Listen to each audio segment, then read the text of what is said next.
Bismillahirrahmanirrahim. Assalamualaikum warahmatullahi wabarakatuh.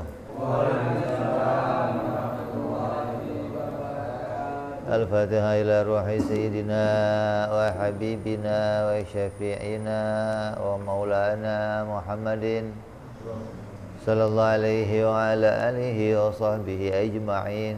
Amma ba'du, wa qala musanniful kitab Habibul Imam Hadratul Syekh Sa'id bin Armiyah rahimahullah wa ghafara lahu wa liwalidayhi wa nafa'ana bihi fid dharain. Allahumma iftah qulubana futuhal arifin wa bihidmatika wansur alaina birahmatika ya arhamar rahimin. Ila anqal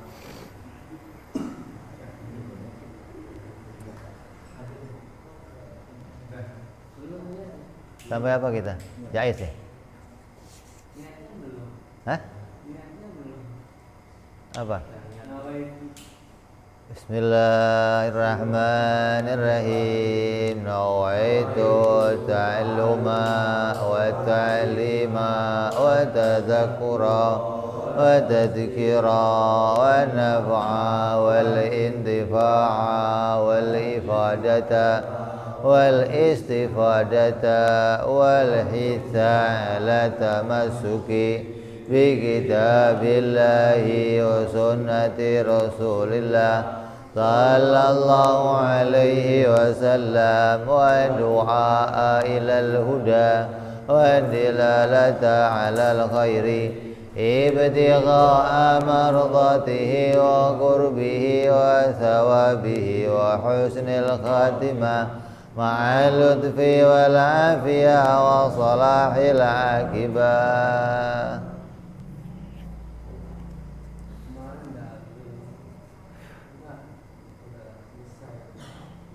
Dalil ya.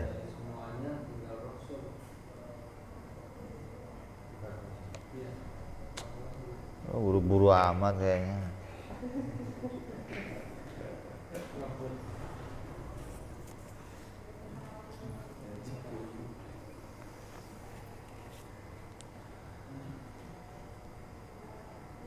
Setelah membahas sifat yang wajib 20, kemudian sifat yang mustahil ada 20, ditambah lagi satu perkara yang jaiz bagi Allah. Kemudian sudah kita bahas pula dalil ya.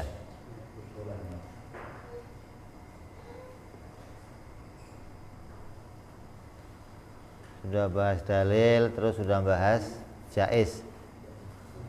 Jaiz bagi Allah Subhanahu wa ta'ala menciptakan segala sesuatu yang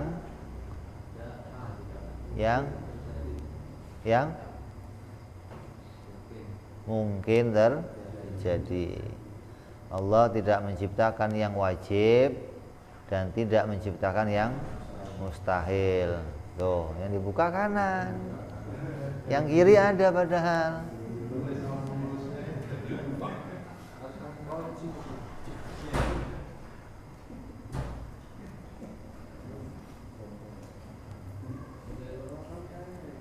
Sini, masa di situ.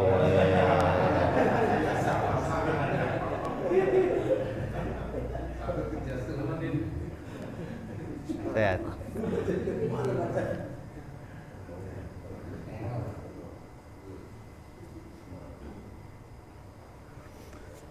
Jadi Allah Subhanahu wa ta'ala tidak menciptakan yang mustahil dan yang wajib. Allah hanya menciptakan yang jaiz saja. Di antara perkara jaiz yang diciptakan oleh Allah Subhanahu wa ta'ala, yaitu Allah boleh saja menciptakan kebaikan dan keburukan. Ini jaiz bagi Allah. Kalau kita katakan, oh kenapa sih kok Allah harus bikin yang jelek? Kenapa Allah nggak bikin yang baik-baik saja? Ya boleh. Allah mau bikin baik-baik saja boleh, mau bikin yang jelek juga boleh. Itu bentuk kebebasan bagi Allah. Kalau kita katakan apakah makhluknya Allah bisa dibikin baik semua? Oh, bisa sekali. Justru pertama kali dibikin makhluk itu makhluk yang baik seperti bangsa malaikat, semuanya baik, nggak ada malaikat maksiat, nggak ada. Penghuni langit semuanya orang-orang yang baik, hamba-hamba yang baik, wali-walinya Allah, orang-orang soleh, semuanya taat kepada Allah. Nah, Allah mau bikin makhluk lagi yang model lain maksudnya. Artinya kalau malaikat itu hamba yang dia untuk taat tidak memilih. Taatnya bukan pilihan, tapi taatnya itu karakter. Memang diciptakan demikian oleh Allah, tidak bisa memilih yang lainnya. Nah, Allah ciptakan lagi hamba, seorang manusia yang di dalam dirinya oleh Allah diberikan pilihan. Taatnya ya bisa milih, maksiat juga bisa milih. Yang kemudian apabila hamba itu mau berbuat taat dengan pilihannya, dia memilih untuk taat kepada Allah, maka dia diangkat derajatnya melebihi malaikat. Kalau dia kok memilih berbuat maksiat, berbuat jahat, berbuat jelek, maka dia diturunkan derajat sampai lebih rendah daripada hewan. Di Quran dikatakan balhum adhal, bahkan lebih rendah dari hewan. Hewan itu juga hambanya Allah yang diberikan kebebasan. Hewan nggak ada taatnya, nggak ada maksiatnya. Nggak ada hewan soleh, nggak ada. Hewan maksiat juga nggak ada. Makanya kemarin ada yang nanya, Bib, itu kok ada cicak apa itu? Cicak niup apa? Niup api Nabi Ibrahim, itu cicaknya maksiat nggak, Bib? Nggak ada cicak maksiat. Cicak mau niup-niup, mau berak-berak terserah dia. Lah terus kenapa kok cicak disuruh dibunuh, Bib? Allah bebas menyuruh hambanya mana saja yang boleh dibunuh. Bebas bagi Allah. Allah memerintahkan hamba untuk dibunuh, nggak harus dia punya salah. Ada kambing yang diperintah dibunuh oleh Allah, nggak punya. Ada salahnya kambing? Sapi ada salahnya? Onta oleh Allah diperintah dipotong.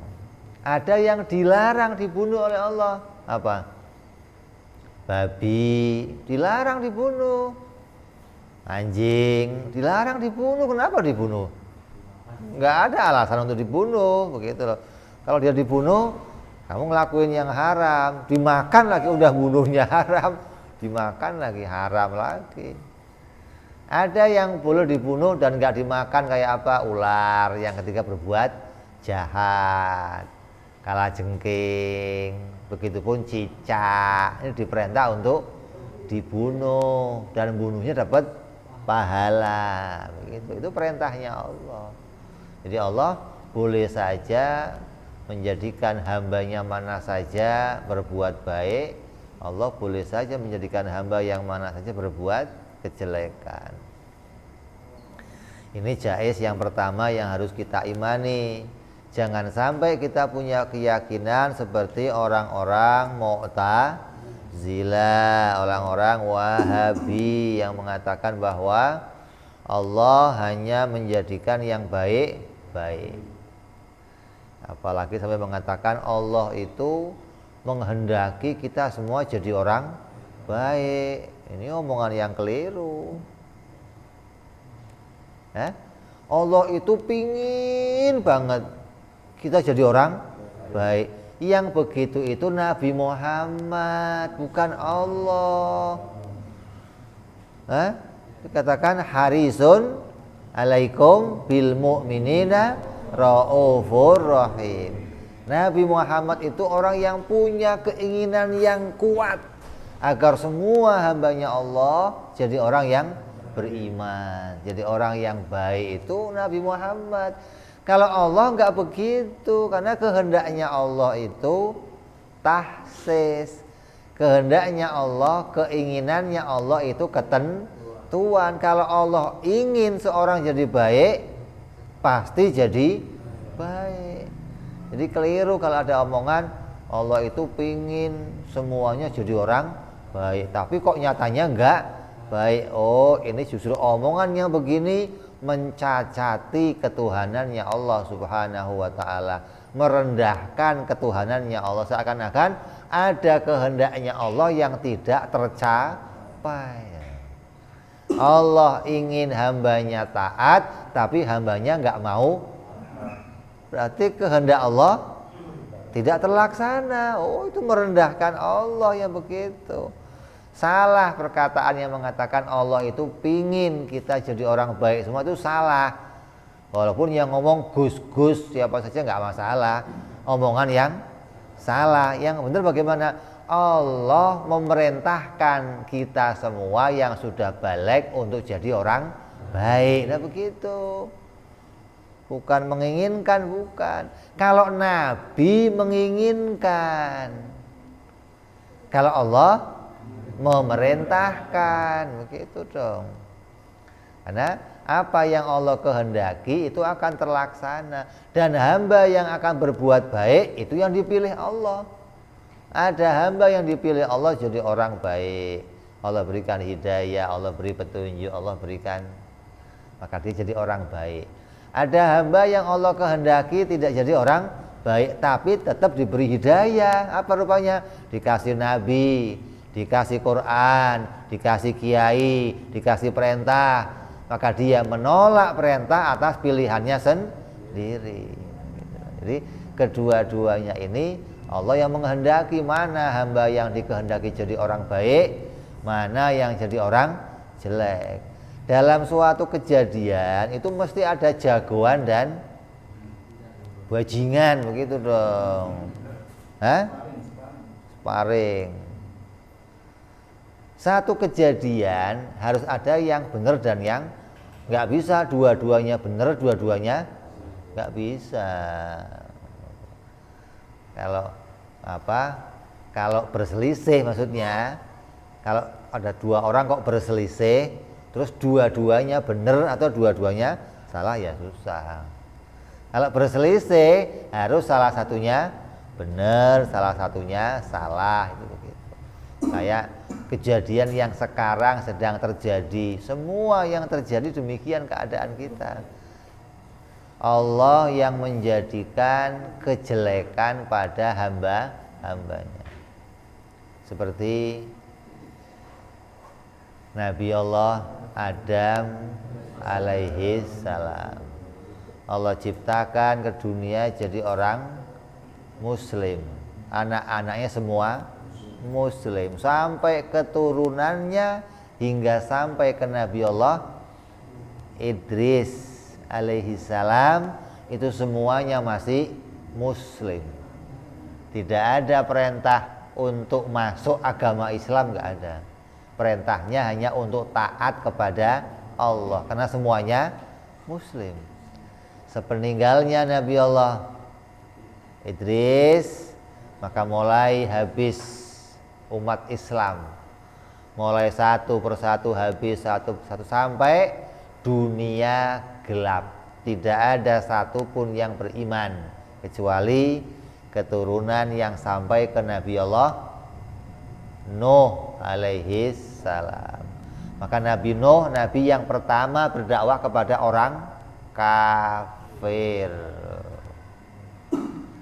Jadi sejak awal dunia sudah terjadi seperti sekarang ini. Islam semua, yang Islam habis, Allah datangkan nabi lagi. Gitu loh. Terus iman lagi semuanya. Nabi Idris ke Nabi Dawud, ke Nabi Nuh, itu berapa kurun waktunya? 1000 tahun kosong dari kenabian. Coba Nabi Isa alaihissalam ke Nabi Muhammad sallallahu alaihi wasallam berapa lama? Berapa lama? Cuman 500, itu juga sudah berantakan semuanya. Coba.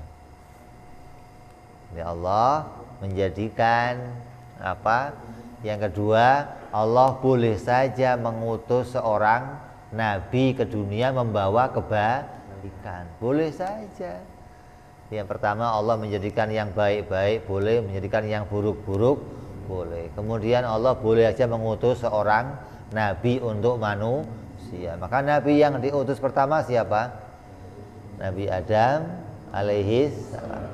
Kalau Nabi Adam itu bukan rasul, bukan nabi, maka anak-anak Nabi Adam nggak punya syariat. Harus ada orang lain yang datang membawa syariat. Tapi nggak demikian.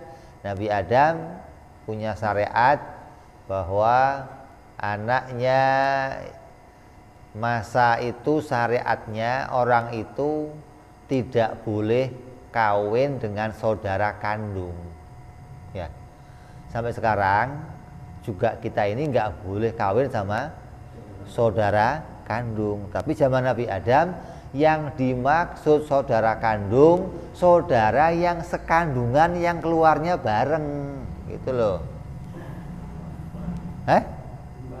Kembar, maksudnya keluarnya bareng, laki-laki dan maka yang kembar itu nggak boleh kawin. Kenapa? Saudara sekandung dianggapnya begitu. Kalau lahir lagi sudah tidak, padahal masih satu emak, satu ibu, dianggap sudah tidak, tapi boleh menikah. Jadi syariat yang awal begitu zaman Nabi Adam, sampai terjadilah anak cucu Nabi Adam. Datanglah syariat kedua zaman Nabi Allah Syis, anaknya Nabi Adam alaihi salam, mengganti syariat, mulai kawinnya sepupu, mulai kawin dengan yang lainnya, mulai berkembang manusia.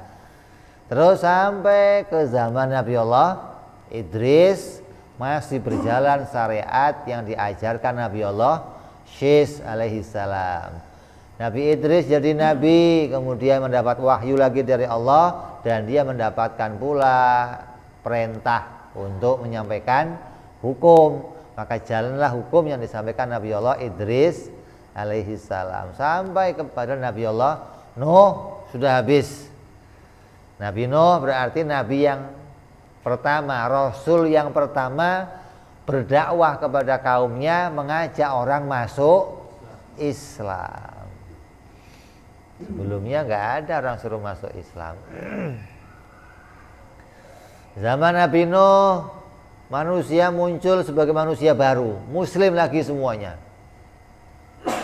Zaman Nabi Nuh ke zaman Nabi Soleh, 7 generasi, ribuan tahun, habis lagi orang Islam, mulai maksiat, mulai kafir, mulai datang Nabi Soleh, mengajak lagi mereka untuk masuk Islam.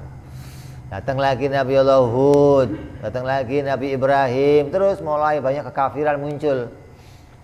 Hilang lagi Nabi lama, muncul lagi Nabi. Tandanya apa? Ketika Allah tidak mengutus Nabi pada masa itu yang lama 1000 tahun, ada 1500 tahun, ada 500 tahun, maka itu tandanya Allah jaiz mengutus para Nabi. Lah kalau nggak diutus kan kafir semua. Emang kenapa kalau kafir semua? Allah rugi gitu? Lo kan kesian. Oh, urusan kesian, urusan perasaan itu, Pak. Allah menjadikan hambanya nggak pakai perasaan. Artinya Allah itu jangan disifati seperti sifat kita. Apa? Allah ingin semua hambanya jadi orang. Itu perasaan, yang punya perasaan begitu kita. Yang punya perasaan begitu, yang paling lembut perasaannya Nabi Muhammad sallallahu alaihi wasallam. Jangan disamakan dengan sifat Allah. Sifat Allah menentukan kafir, mau jadi orang mukmin, mau jadi hewan, mau jadi cebong, mau jadi kampret, Allah yang menentukan. Enggak jadi sendiri, enggak. Maka kita beruntung Allah pilihkan kita jadi manusia. manusia. Tidak jadi, walaupun cebongnya suruh jadi kita nggak mau. Coba kalau nggak percaya ditanya. Allah pernah perintahkan malaikat mendatangi sapi, kebu, yang kalau mandi di mana kebu mandinya? Kali, di lumpur-lumpur, di sawah. Orang yang lihat kebu ini gimana sih? Tempat kotor buat mandi, bukan tambah bersih, tapi seneng kebu di situ. Ketika diperintah malaikat datang ke sana, tanya kebu, kamu seneng nggak dibikin Allah jadi kebu? Wah, seneng banget katanya. Nah, kamu nggak jorok itu mandi pakai air kotor di sawah lumpur-lumpur itu, kamu nggak ini risih apa? Oh enggak, saya bersyukur dijadikan kebu daripada jadi kampret, daripada jadi apa lawas, jadi Batman katanya. Saya nggak mau jadi Batman. Emang kenapa Batman? Dia kalau mandi pakai air kencing, jijik saya. Allah perintah lagi, malaikat datang ke kampret. Kamu seneng nggak dibikin Allah jadi kampret? Alhamdulillah seneng lah. Kamu seneng gimana? Kamu gantung di atas kalau mandi pakai air kencing. Kamu kan, oh masih untung saya masih bisa terbang ke sana, terbang ke, daripada jadi cacing. Aduh. Kalau saya jadi cacing, waduh nangis saya. Nggak bisa gerak kemana-mana, sempit semua. Allah perintah lagi malaikat ke cacing, tanya cacing, syukur nggak dia saya bikin cacing? Datang ke cacing. Jadi perintah Allah tanya sama kamu, apa kamu syukur dibikin cacing? Syukur, alhamdulillah. Cacing, syukur dibikin cacing. Kenapa? Untung saya nggak dibikin jadi manusia katanya. Untung saya nggak dibikin jadi. Emang kenapa manusia? Na'udzubillah. Masya Allah, azab menanti dia, siksaan menanti dia. Kalau dia sedikit salah, aduh susah. Saya untung jadi cacing. Kalau saya mati selesai, nggak ada urusan saya. Apalagi dipotong-potong buat mancing, selesai udah.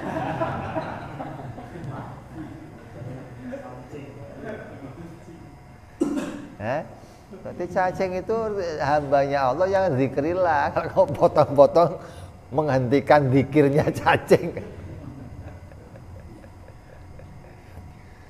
Jangan kepedean, untung saya jadi cacing itu nggak mau jadi manusia.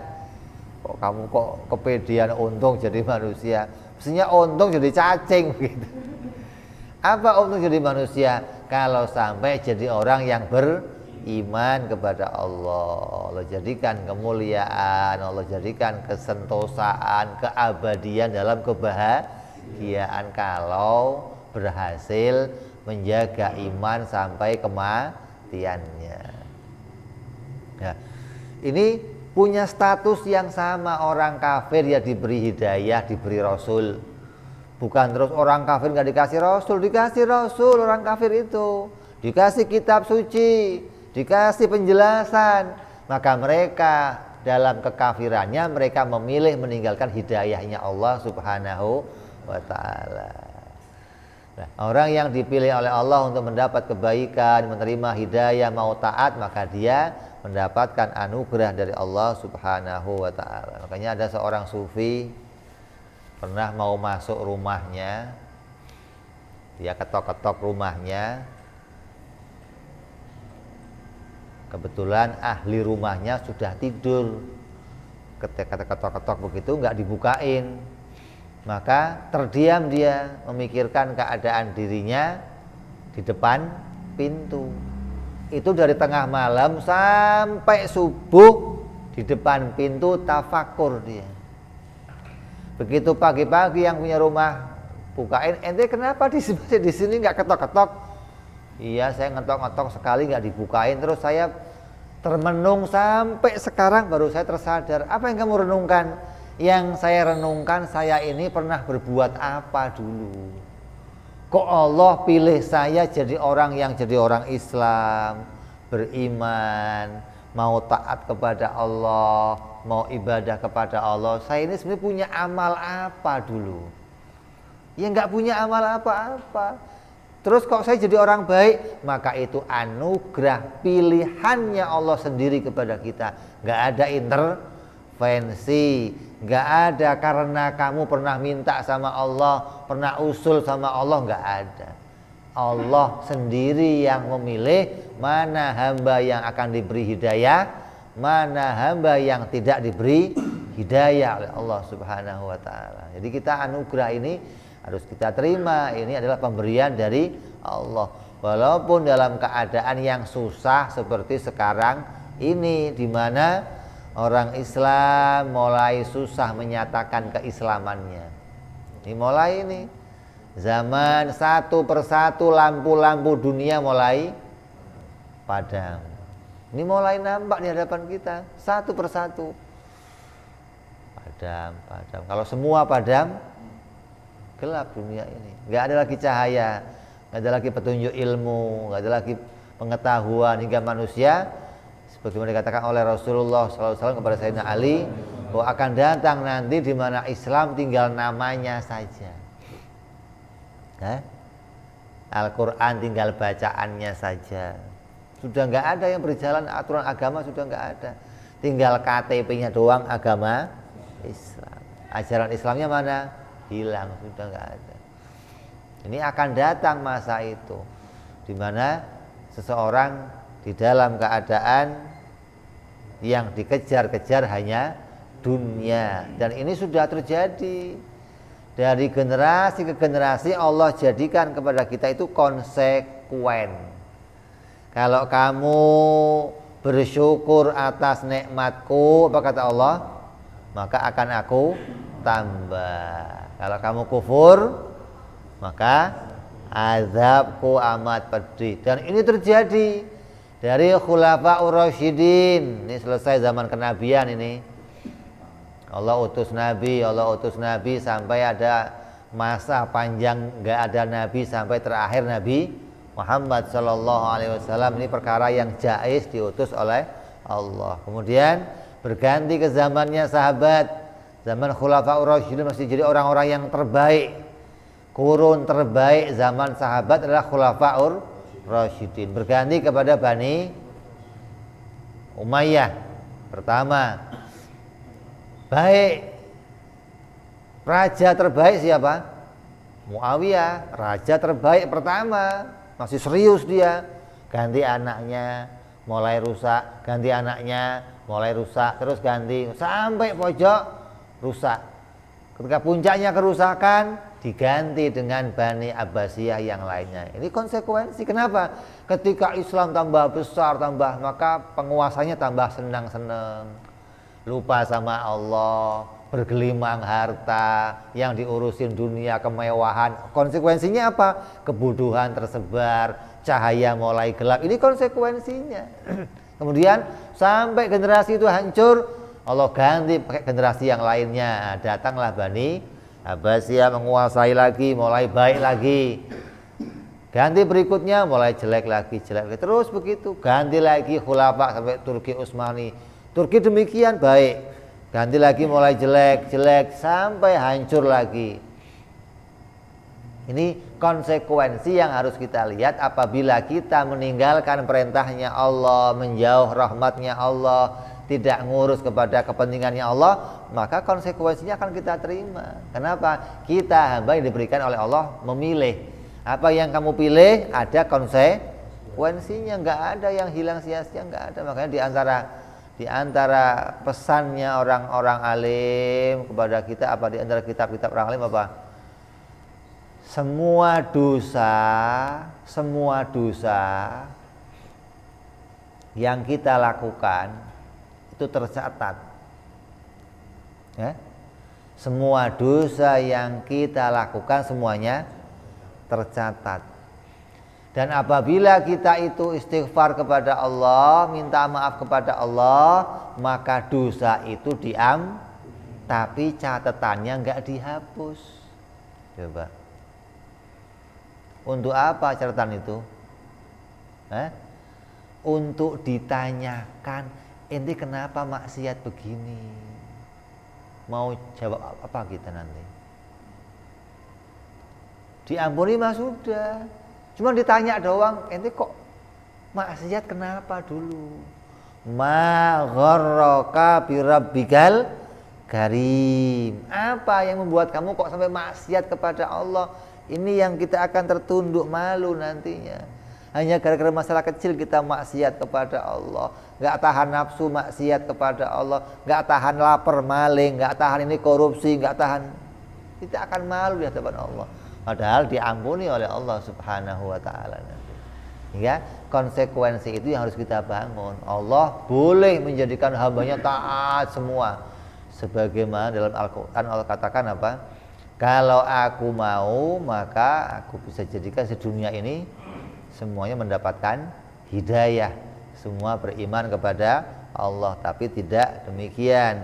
Allah memilih mana hamba yang taat, mana hamba yang maksiat. Kemudian ketika pertama menjadikan apa? Kebaikan dan keburukan, terus menjadikan kenabian. Allah boleh-boleh saja bikin para nabi. Kemudian yang penting lagi yang kita ingatkan, mengimani para nabi ini jangan seperti pendapatnya orang-orang Mu'tazilah yang mengatakan Allah wajib mengutus nabi. Tapi kita mengatakan Allah itu jaiz mengutus nabi. Kalau orang-orang apa? Biksu, orang-orang para pendeta mengatakan Allah tidak mungkin mengutus nabi, tidak mungkin Tuhan punya utusan, Tuhan nggak butuh sama utusan. Jadi ada dua pendapat ini. Ada yang mengatakan Allah mustahil mengutus nabi, ada yang mengatakan Allah wajib mengutus nabi. Kita di tengah-tengah, kita mengatakan jaiz Allah mengutus para nabi, tidak wajib dan tidak mustahil. Kemudian yang jaiz lagi bagi Allah Subhanahu wa taala apa? Allah boleh saja menjadikan para hamba-hambanya melihat kepada dirinya Allah Subhanahu wa taala. Ini anugerah yang teristimewa, anugerah yang paling diharapkan hamba-hambanya, anugerah yang tertinggi dari kenikmatan yang Allah berikan, yaitu bisa melihat kepada Allah Subhanahu wa taala.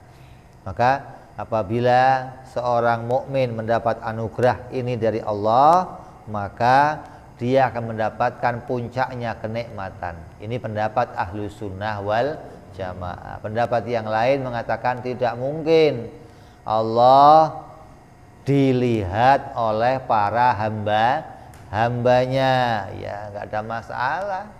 Ente berpendapat Allah nggak bisa dilihat, ya nggak apa-apa. Berarti ente nggak mendapatkan bagian melihat kepada Allah. Kita ahli sunnah wal jamaah sesuai pendapat Imam Abu Hasan al-Asy'ari dan para imam mengatakan tiap-tiap perkara yang ada bisa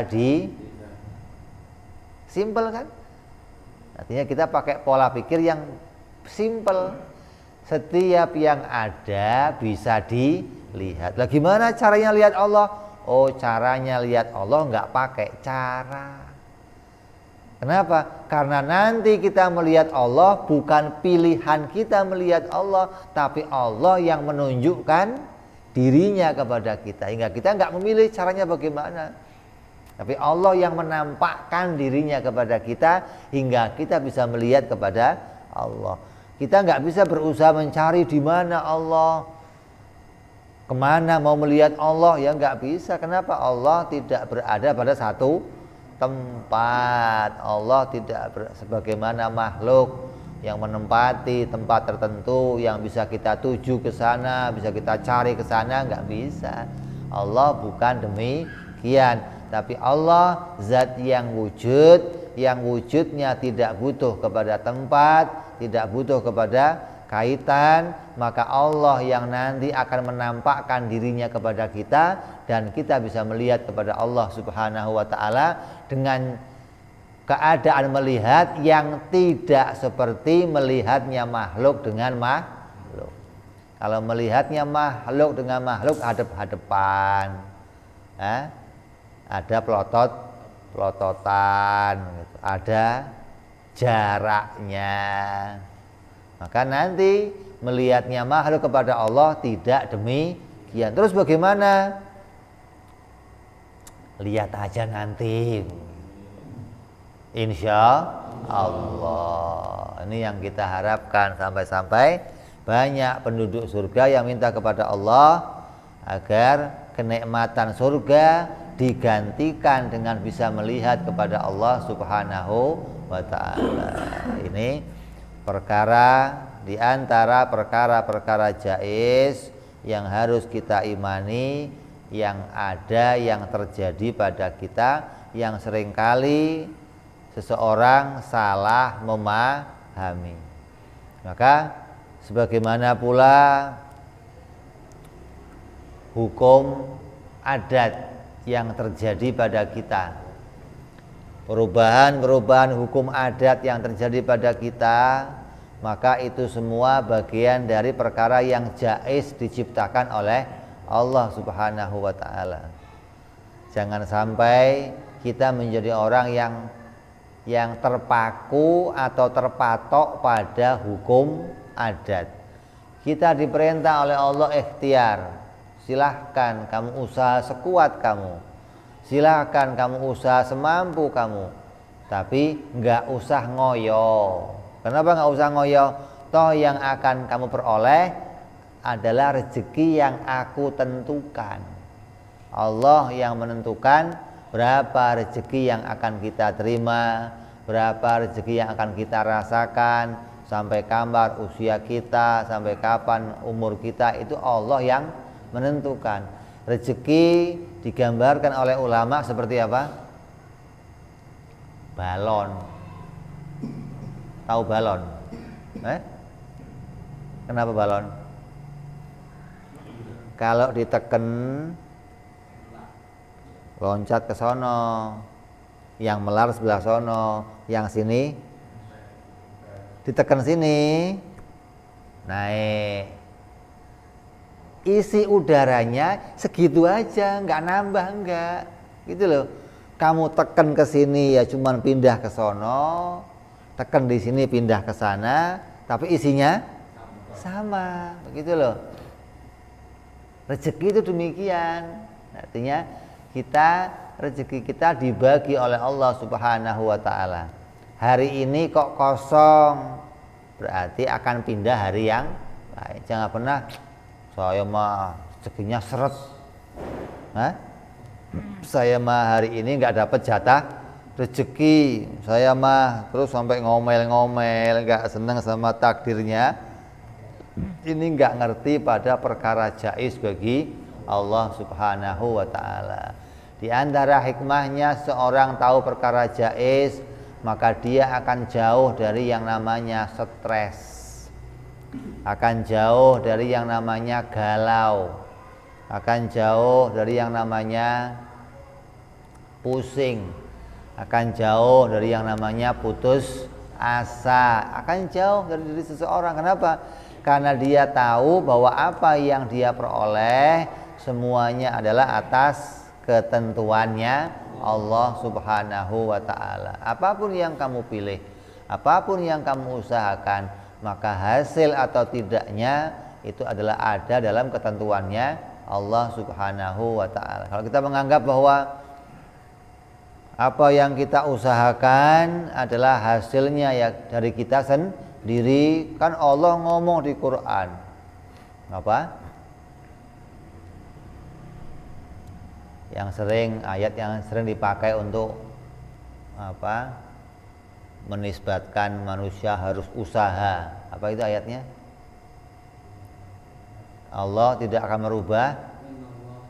Innallaha la yughayyiru ma bi qaumin hatta yughayyiru ma bi anfusihim. Allah tidak akan merubah nasib suatu kaum hingga kaum itu merubah nasibnya sendiri. Orang banyak nafsirin ayat itu ke arah mana? Ke arah dunia, ke arah usaha. Padahal coba kita buktikan, Allah tidak akan merubah nasib suatu kaum sampai kaum itu berusaha merubah nasibnya Kalau dia sudah berusaha kuat, maka pasti berubah. Pasti ini. Loh, katanya pasti. Gimana sih? Kalau saya sudah nanam padi, saya siram dengan siram yang baik, saya kasih pupuk, saya rawat, pasti panen enggak? Nah, terus ayat ini kemana tadi maksudnya? Kan saya sudah usaha. Saya buka kantor, saya pasang iklan, saya panggil pegawai, saya panggil, masih bangkrut aja. Terus kemana ayat ini tadi? Ayat itu ditafsirkan oleh Rasulullah Sallallahu Alaihi Wasallam. Yang dimaksud ayat itu adalah orang yang berubah dari kejelekan menuju kebaikan. Orang yang ahli maksiat, orang yang munafik, orang yang kafir, orang yang fasik, kemudian berusaha hatinya untuk menjadi orang baik, kata Allah, pasti aku beri hidayah dia, pasti aku tunjukkan dia jalan kepada Islam. Begitu. Orang yang mau berubah dari keburukan menjadi, kalau saya mau berubah dari melarat jadi kaya, pasti kaya. Jadi ayat ini nggak ke situ larinya, gitu loh maksudnya. Orang kok modal satu ayat buat modal.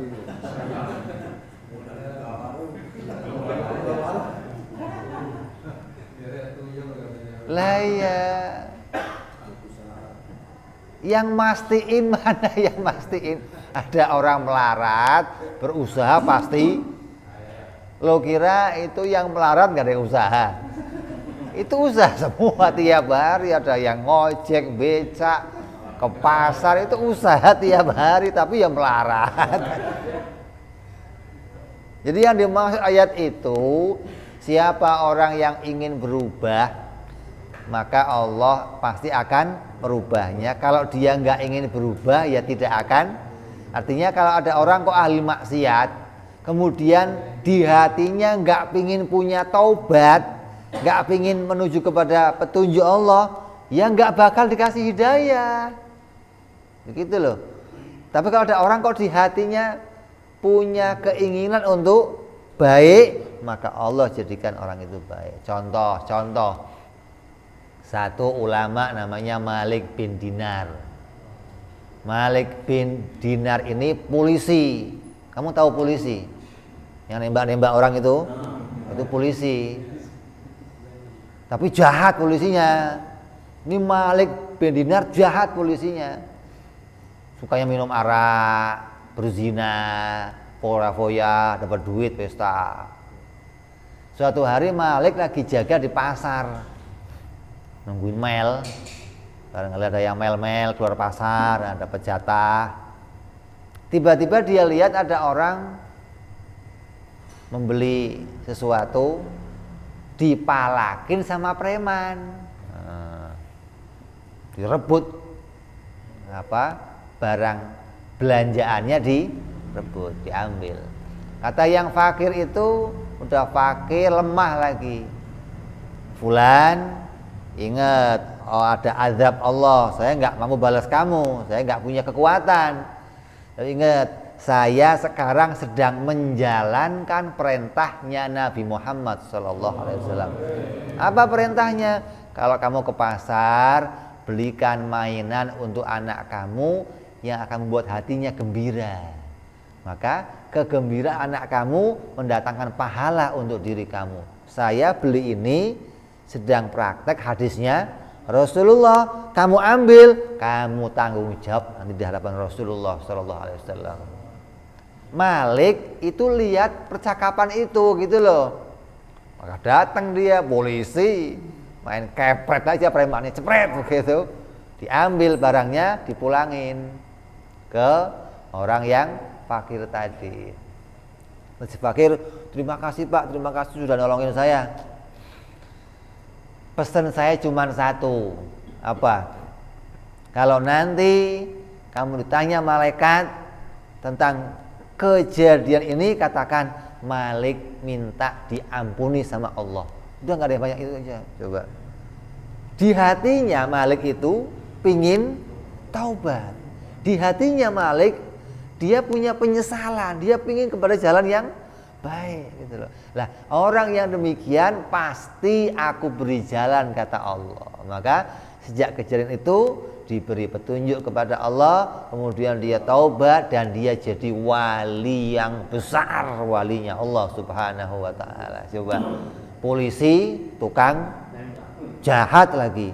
Ketika dia taubat, dia mau minta ampun kepada Allah, Allah beri petunjuk dan dia jadi kekasihnya Allah, jadi wali-walinya Allah Subhanahu wa taala. Ini maksudnya ayat tadi ke situ. Jangan urusannya pulus aja. Belum mah ayat semua kepulus semuanya kalau enggak urusan pulus enggak lega. Jadi itu perkara jaiz. Jadi urusan rezeki, urusan kebaikan, urusan apa yang terjadi pada kita di dunia ini semuanya adalah bagian dari sesuatu yang diciptakan oleh Allah Subhanahu wa taala.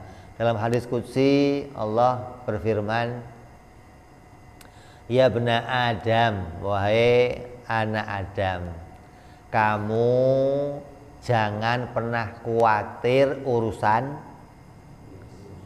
pulus." Begini tahu pulus?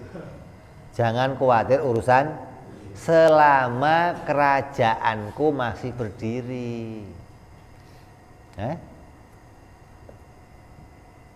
Kerajaannya Allah abadi. Kerajaannya Allah tidak hancur. Kerajaannya Allah selama-lamanya. Maka kalau begitu, bagaimana kamu khawatir masalah rezeki?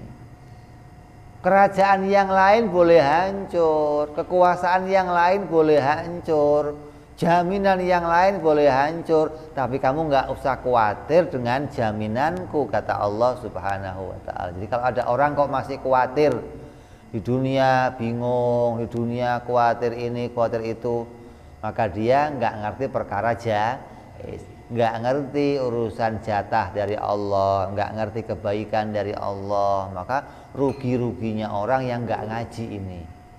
Kenapa ada orang kok hatinya tiap hari galau, tiap hari bingung, tiap hari kerjanya kerjanya kalau nggak ke kuburan ngecak nomor. Kenapa? Ngadu nasib. Dianggap nasib saya mah nggak berubah-berubah dari dulu, harus saya adu nasib saya. Mau diadu sama apa nasibnya orang lain gitu. Adu nasib. Udah nasibnya belangsak ditambahin adu nasib tambah. Lah kamu kira kalau kamu terus ngadu nasib, main judi, main koprok, terus ngecak-ngecak di kuburan, terus bakal jadi mana? Kasih contoh satu aja yang berhasil. Maka hati-hati orang-orang yang angan-angannya, pikirannya hanya terikat sama dunia. Dia nggak pernah memikirkan bagaimana kebaikan Allah Subhanahu wa taala itu tidak pernah putus dari kita sedetik pun. Tidak pernah kita lepas dari kebaikannya Allah Subhanahu wa taala. Kalau kamu anggap rezeki itu hanya bentuknya pulus, maka kamu berada dalam kerugian. Allah mendatangkan rezeki kepada kita bentuknya enggak hanya tapi bentuknya banyak hal. Maka dikatakan dalam sebuah hadis, siapa orangnya yang dia mau sholat berjamaah 40 hari tanpa putus takbiratul ihram dengan imam, maka Allah jadikan rezekinya seperti air hujan. Yang dimaksud kayak air hujan bukan duitnya nggak habis-habis, bukan. Ada orang praktek begitu 40 hari selesai utang nambah, bukan utang selesai malah utang. Yang disalahin hadisnya, ini hadis nggak bener kayaknya. Saya udah praktek masih aja. Yang salah otak kamu itu loh, memahaminya salah. Kamu terpaku rezeki itu bentuknya, rezeki yang Allah datangkan bentuknya bisa macam-macam, hingga jangan sampai kita menyempitkan sendiri pikiran kita bahwa rezeki itu harus begini, tidak.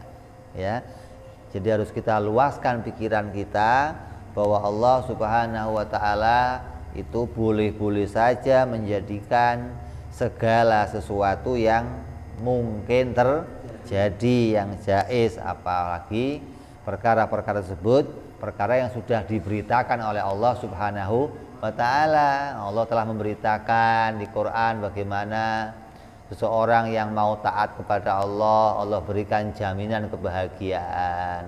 Orang yang mau taat kepada Allah, Allah berikan ketenangan hati. Orang yang mau banyak zikir kepada Allah, Allah jaga dirinya. Ini semua ini ketika kita lakukan, maka kita akan jadi orang-orang yang tambah dekat kepada Allah Subhanahu wa Ta'ala. Sebagaimana contoh yang terakhir nih dalam Al-Quran itu banyak Allah ceritakan kisah-kisah para nabi. Tapi tidak semua kisah, tidak semua nabi dikisahkan. 25 nabi disebut dalam Quran, tapi enggak 25 itu diceritakan nasibnya, enggak. Diceritakan jalan ceritanya, enggak semuanya, hanya dicuplik-cuplik aja. Beberapa nabi diceritakan, yang lain tidak. Kenapa? Yang diceritakan itu yang dianggap penting oleh Allah untuk kita. Yang diceritakan yang dianggap sebagai tauladan untuk hidup kita.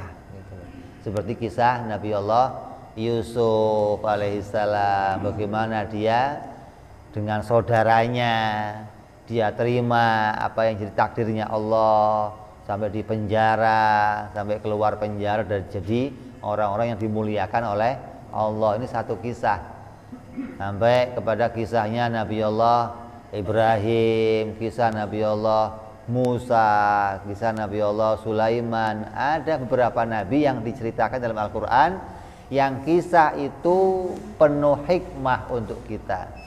Di antara yang penting yaitu kisah Nabi Allah Ibrahim alaihissalam. Ketika Nabi Ibrahim alaihissalam akan dilempar pakai apa? Manjanik, ketapel, untuk dimasukkan ke dalam kobaran api. Maka ketika begitu Nabi Ibrahim melayang di angkasa, ini tinggal nunggu detik ini sampai ke dalam api, terjadilah dialog antara Nabi Ibrahim dan malaikat Jibril alaihissalam. Jadi Allah mampu memanjangkan waktu sambil terbang, sambil dongeng, ya, sambil terbang di atas, sambil. Ini sama dengan kejadian kalau kamu nanti sakaratul maut, waktunya sempit tapi bisa dongeng kamu. Jangan malaikat, nanti aja gini malaikat, pada waktunya Allah panjangkan. Maka orang yang oleh Allah diberi kemudahan untuk bisa mengucapkan la ilaha illallah ketika akhir hayatnya, itu masanya dipanjangkan oleh Allah, dimudahkan oleh Allah. Padahal mendadak waktu datangnya, tok ketemu, cabut, selesai gitu loh.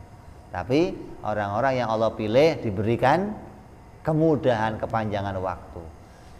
Malaikat Jibril demikian, ketika bercerita dengan Nabi Ibrahim, kata malaikat Jibril, wahai Nabi Ibrahim, apa kamu enggak punya hajat kepada saya? Ngomong, minta tolong apa, saya akan tolong.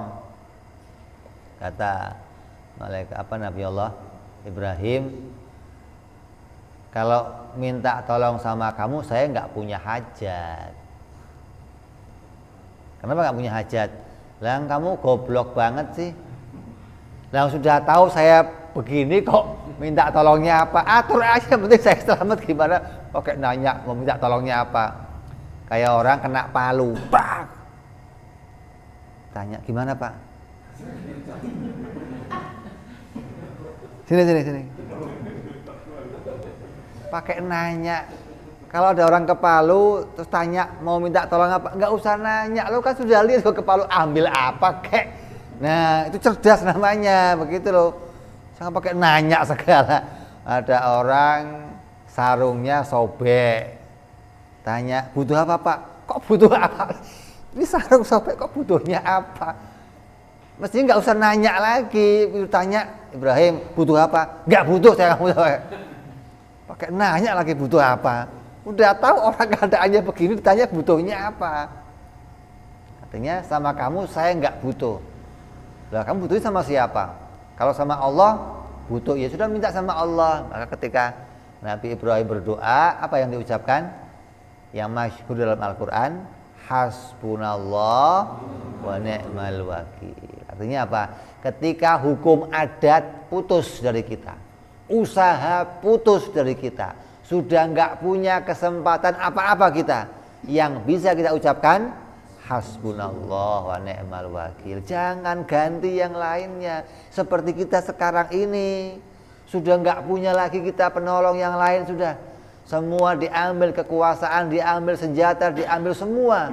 Yang bisa kita mintanya hasbunallah wa ni'mal wakil. Kita hanya menunggu pertolongannya Allah. Apa yang Allah kehendaki pasti ada hikmahnya. Apa yang akan terjadi nanti kita lihat apa hikmah yang akan Allah munculkan dari kejadian demi kejadian yang sekarang kita alami. Jadi pesannya, apabila hukum adat sudah putus dari kita, sebab akibat sudah putus dari kita, maka ingatlah pembuat sebab akibat itu ada, dan dia tidak putus, dan dia tidak mati, dan dia qidam, dan dia baqo. Maka jangan pernah berharap pada yang lain kecuali pada Allah Subhanahu wa ta'ala. Jadi putusnya hukum adat, putusnya sebab akibat tidak mengurangi ketakwaan kita kepada Allah, kuatnya bergantungnya hati kita kepada Allah. Jangan hanya berpegang kepada hukum adat. Ini yang sekarang sering terjadi. Seakan-akan kalau sudah nggak ada hukum adat, putus hukum adat, putus sebab akibat, kemudian juga dia putus asa. Ini yang membuat orang sekarang banyak stres. Jadi putusnya sebab akibat itu Allah kehendaki untuk kita. Agar apa? Kita kembali kepada Allah Subhanahu wa ta'ala. Makanya orang mukmin itu kembali kepada Allah bukan setelah akhir, bukan. Dari awal orang mukmin sudah kembali kepada Allah.